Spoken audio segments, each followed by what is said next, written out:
Je plaide non coupable. Je ne reconnais pas ces charges, par conséquent, je plaide non coupable. Merci. C'est un procès historique qui s'est ouvert ce jeudi 28 janvier 2016 devant la Cour pénale internationale à La Haye aux Pays-Bas. Plus de 4 ans après son transfert à La Haye, l'ancien président ivoirien est jugé aux côtés de son ancien allié Charles Blé Goudé, ex-ministre de la Jeunesse ivoirienne. Un événement particulièrement attendu en Côte d'Ivoire et suivi par tout le continent africain. En effet, c'est la première fois qu'un ancien chef d'État africain est jugé par la CPI. Le bureau de la procureure accuse Laurent Gbagbo et son ex-bras droit Charles Blé Goudé de 4 chefs de crimes contre l'humanité. Meurtre, actes inhumains et tentatives de meurtre, viol et persécution. L'accusation met en avant lors de l'ouverture du procès ce jeudi 28 janvier 2016 4 événements précis qui se sont déroulés à Abidjan, capitale économique de la Côte d'Ivoire.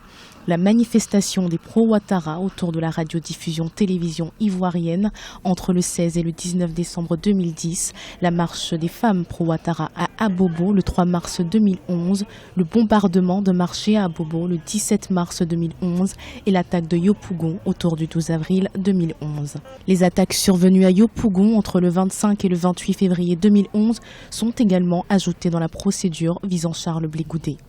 L'équipe de la défense de Laurent Gbagbo est dirigée par maître Emmanuel Altit, celle de Charles Blé Goudé par maître Gert Alexander Noups. Les 3 juges, Cugno Jaco Tarfousser, juge principal, Olga Herrera Carbucci et Geoffrey Anderson président l'audience. Sur les côtés, l'accusation et la défense se font face.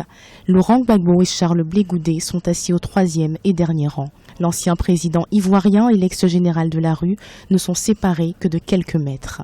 L'audience débute par la présentation des différentes parties au procès.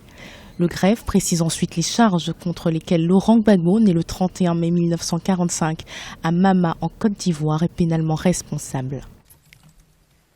La Chambre conclut qu'il y a des preuves suffisantes donnant des motifs substantiels de croire que Laurent Gbagbo est pénalement responsable des crimes contre l'humanité que constituent les meurtres, les viols, les autres actes inhumains ou la tentative de meurtre et la persécution commis à Abidjan, en Côte d'Ivoire.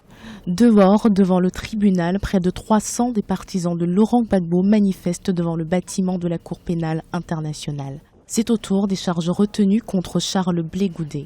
L'ex-leader du mouvement des jeunes patriotes est accusé des mêmes chefs de crimes contre l'humanité que Laurent Gbagbo. Très actif dans sa défense, Charles Blé Goudé prend beaucoup de notes. Alors que l'ancien président a rejoint le pénitencier de Scheveningen dès le 30 novembre 2011, ce n'est que le 2 mars 2014 qu'il a été rejoint par Blé Goudé. La Cour pénale internationale décidera de joindre leur dossier 10 jours plus tard. Pour la défense de Laurent Gbagbo, l'équilibre entre les parties a été brisé car la représentante des victimes a acquis une place assimilable à celle des parties. Deuxième point soulevé par la défense, celui du temps qui lui a été accordé pour préparer son dossier. Insuffisant. Aussi, elle estime que le procureur n'a pas étendu son enquête à tous les éléments de preuve qui pouvaient lui être utiles en ignorant des éléments détenus par la France et l'ONUCI, éléments permettant de comprendre la crise. Nous sommes ici aujourd'hui pour envoyer un message fort et ferme à tous ceux qui complotent pour se hisser au pouvoir ou s'y maintenir en ayant recours à la force et à la brutalité. La première journée du procès s'achève avec le premier substitut du procureur, Eric MacDonald, qui retrace dans une longue diatribe les parcours de Laurent Gbagbo et Charles Blé Goudé. À l'appui, la diffusion de plusieurs extraits vidéo de discours des 2 prévenus. MacDonald remonte progressivement l'histoire de la crise ivoirienne et liste les exactions et crimes attribués aux forces pro-Gbagbo depuis 2002.